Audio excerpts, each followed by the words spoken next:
Merhaba, gazlı bez üzerine nanofelting çalışmasının minik bir örneğini yapacağım. Daha büyük bir gazlı bez olmadığı için elimde bu minik parça üzerinde göstereceğim. Sistem aynı, daha büyük parçayla daha büyük şallar vesaireler yapabiliriz aslında. Şimdi nanofelting yaparken temel şu aslında bir alt kumaşa ihtiyacımız var.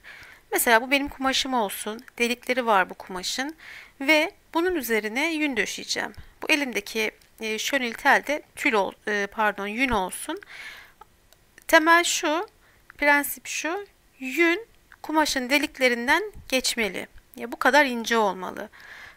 Geçtikten sonra kumaşın diğer yüzeyine geçtikten sonra kaynaşır orada ve keçeleşir ve sabitlenir. Ama kalın mikronlu bir tel ince gözenekli bir kumaşa tutunamaz ve yüzeyden akar gider. Bu şu anlama geliyor.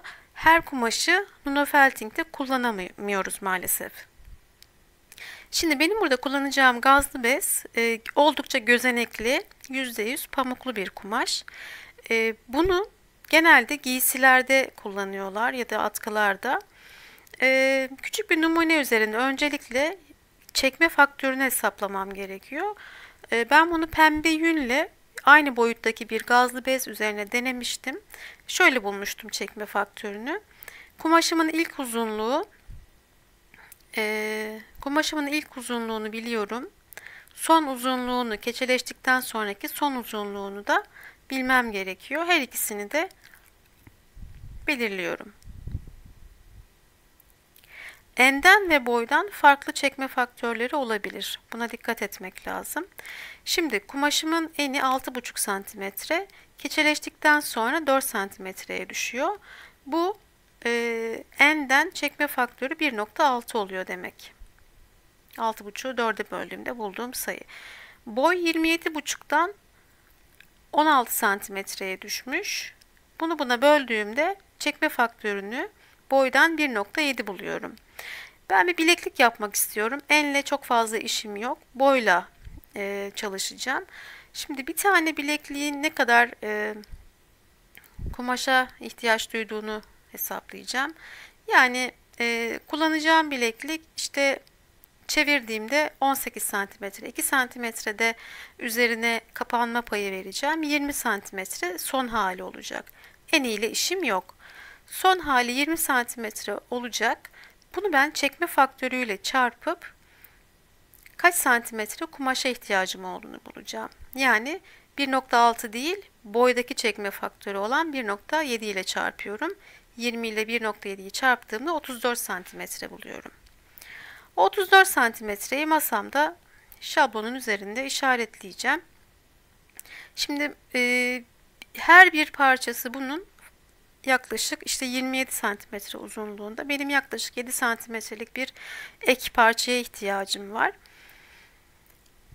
Bunu üst üste koyup eşit miktarda kesmiş oluyoruz bu şekilde.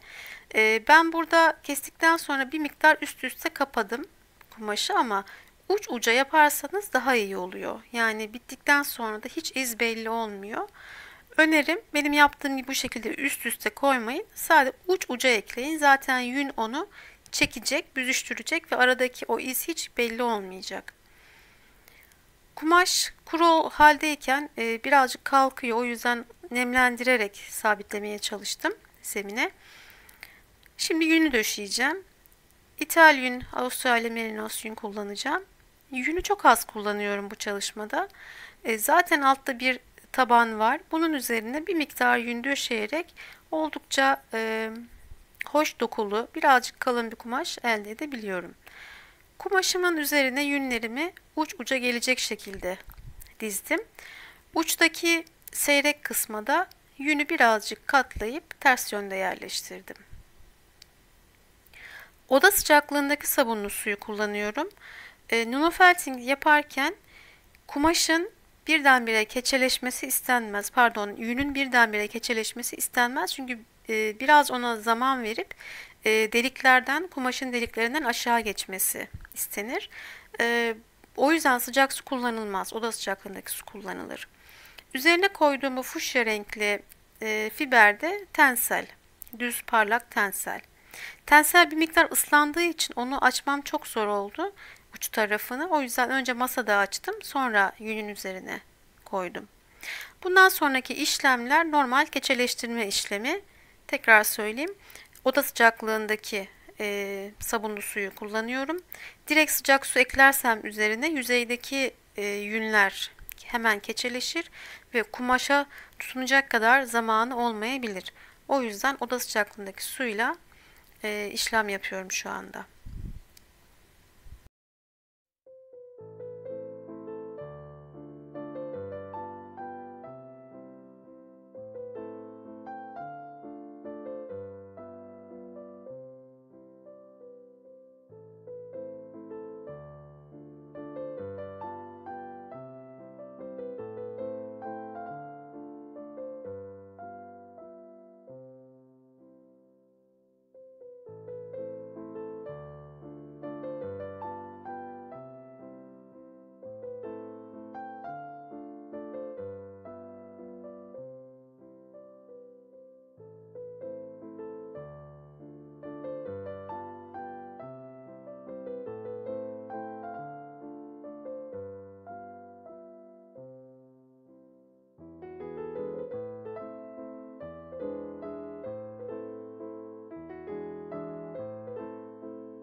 Kumaşın her iki yüzeyini de güzelce ovmak gerekiyor. Ancak yavaş ve nazik hareketlerle bunu yapmak lazım. Çünkü hem yüzeyde bir keçeleşme olacak, hem de kumaşa en yakın olan lifler hem kendine en yakın olan fiberlerle, yün fiberlerle etkileşecek, keçeleşecek, hem de kumaşın delikli yüzeyinden diğer tarafa çıkacak. Yani burada iki farklı yüzeye de çok dikkat etmem gerekiyor. Hem keçeleşme olması lazım, hem de yün liflerinin gazlı bezin deliklerinden yukarı çıkması lazım ki çıktıktan sonra da yüzeyde tutunsunlar. O yüzden nunofelting yaparken normal keçe yaparkenkinden daha nazik ve yavaş çalışmak gerekiyor bence. Çünkü kumaş kayabilir, yün kumaşın dışına taşabilir vesaire. Pinç test yaptığımda henüz çok gevşek olduğunu görüyorum yünlerin ve tensellerin. O yüzden yavaş yavaş ovmaya devam ediyorum. Aşırı sabun, aşırı su keçeleşmeyi müthiş yavaşlatıyor. O yüzden fazla suyu, fazla sabunu ara ara havluyla baskı yaparak alıyorum. Kullandığım plastik eldiven de burada yüzeyde çok iyi bir şekilde kaymamı sağlıyor. Şimdi burada daha önce hiç yapmadığım bir uygulama yapacağım. Parçamı, bu rulodan sonraki aşamayı söylüyorum, şu an değil. Parçamı bir tülün arasında değil de bir naylonun arasına koyup rulo yapmak. Ya da parçayı naylonun arasına koyduktan sonra dalgalandırarak hareket ettirmek. Bu acayip güzel bir sonuç elde etmemi sağladı. Pardon. Bu şekilde havada dalga hareketiyle keçeyi ve kumaşı hareketlendirmek yünün hem kumaşa hem de diğer yünlerle etkileşmesine imkan sağlıyor. Yani nasıl diyeyim, hani avucunuzun içinde yuvarlama etkisinden biraz daha düşük bir etki yaratıyor. Bu şekilde bazı videolarda görüyordum ben, yani niye bu şekilde havada işte sallıyorlar diye bir denemek istedim bu çalışmada. Hakikaten işe yarıyor. Fiberler birbirine yaklaşıyor bu şekilde. Keçeleştirmenin her türlü aşamasını uygulayabiliriz nunofelting'de, ama parçanın düzgün bir şekilde, ben mesela bileklik istiyorum, kenarlar çok fazla kıvrım kıvrım olmasın, girintili çıkıntılı olmasın diye çok fazla yoğurma taraftarı değilim bu aşamada. Daha çok düzgün hareketlerle parçamı şekillendirmeye, keçeleştirmeye çalışıyorum. Evet, şeklini kaybetmesini istemiyorum. Bakın şimdi yüzeyden görünmüyor ama çektiğimde lifler geliyor artık diğer tarafa. Yani ilk aşamaya göre çok daha iyi tutundu bu aşamada yünler. Hem kendileriyle hem kumaşla güzel bir etkileşim içindeler. Yavaş yavaş ovmaya yine devam ediyorum. Bence gazlı bez eğer büyük miktarda bulunabilirse güzel bir Nuno Felting bazı olabilir. İpeğe göre çok çok ucuz tabii ki. İnternette şöyle bir araştırdım. Metre işi parça kumaş gibi satılmıyor. Yaklaşık 100 metresi 200 lira civarında. Bundan bir şal yapıp satıyor olsam hani bu şekilde alabilirim toptan bir şekilde ama ben video amaçlı kullanacağım için bu kadar büyük bir işe girmek istemedim. O topa girmek istemedim. O yüzden minik bir kumaş üzerinde, gazlı bez üzerinde gösteriyorum.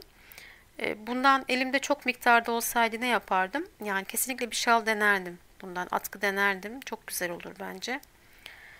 Evet, artık tutunma güzelce sağlandığı için yere fırlatma işlemini yapabilirim. Ama mutlaka sonrasında da açıp açıp düzeltmem lazım. Sürekli yoğurma ve fırlatma kontrolsüz bir küçülmeyi sağlıyor maalesef. O yüzden şekil önemliyse, son şekil önemliyse çok fazla yuvarlama ve fırlatma yapmamak lazım.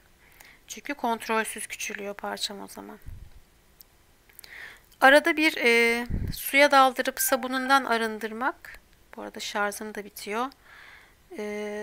Suyundan arındırmak, sabunundan arındırmak, yüzeyi tazelemek iyi sonuç veriyor. Küçülme daha güzel oluyor bu şekilde. Tavsiye ederim. Evet, minik minik hareketlerle artık yüzeyi güzelce sıkılaştırmaya çalışıyorum. Ve benim için son ölçü de önemli. 20 santimetreyi hedeflemiştim. Şimdi ölçüyorum. 20 santimden çok büyük. Yaklaşık 27-28 galiba. O civarda. Yani bileğime koyduğumda kapama miktarı çok büyük oluyor. Şimdi ben bunu boydan küçültmek istiyorum. O yüzden yapacağım işlem boyu daraltacak yönde olmalı. Ben burada yuvarlamayı tercih ederim. Her iki uçtan da alt ve üst yüzeyde yuvarlama yaparsam yuvarladığım yönde küçülür keçe. Normalde şal yapacak olsaydım bu kadar sıkı olmasına gerek kalmazdı. Mutlaka bir miktar pinç testten sonra eğer yüzey güzel duruyorsa orada dur derdim. Ama şimdi bileklik yapacağım için biraz daha küçük bir parçaya ihtiyacım var. O yüzden ekstra yuvarlamam gerekiyor. Evet bakın 4 santimetre küçüldü aşağı yukarı. Tamamen duruladım artık. Son yuvarlamaları yapıyorum. Sabunsuz haldeyken de çok güzel küçülür keçe. Son aşamada bakın hemen hemen istediğim boyuta geldi. Diğer yüzeye geçti yünlerim. Hem üst yüzeyde hem alt yüzeyde çok güzel bir keçeleşme oldu. Havlu kağıtla kuruladım. Sonra kendi halinde kurumaya bıraktım. Kuruduktan sonraki arka yüzey görüntüsü ve ön yüzey görüntüsü bu şekilde. Güneşte çok güzel parlıyor tensellerim. Tenselleri birbirine çok yakın döşediğim için böyle oldu. Biraz daha uzak döşesem daha değişik desenler ortaya çıkabilirdi. Evet, üzerine boncuklar dizdim. Minik bir kolyeden minik bir parça diktim oraya düğme niyetine. Bir tane düğme iliği açtım. Bu şekilde bir bilekliğim oldu. Yapacak olanlara şimdiden kolay gelsin. Bir sonraki videoda görüşmek üzere.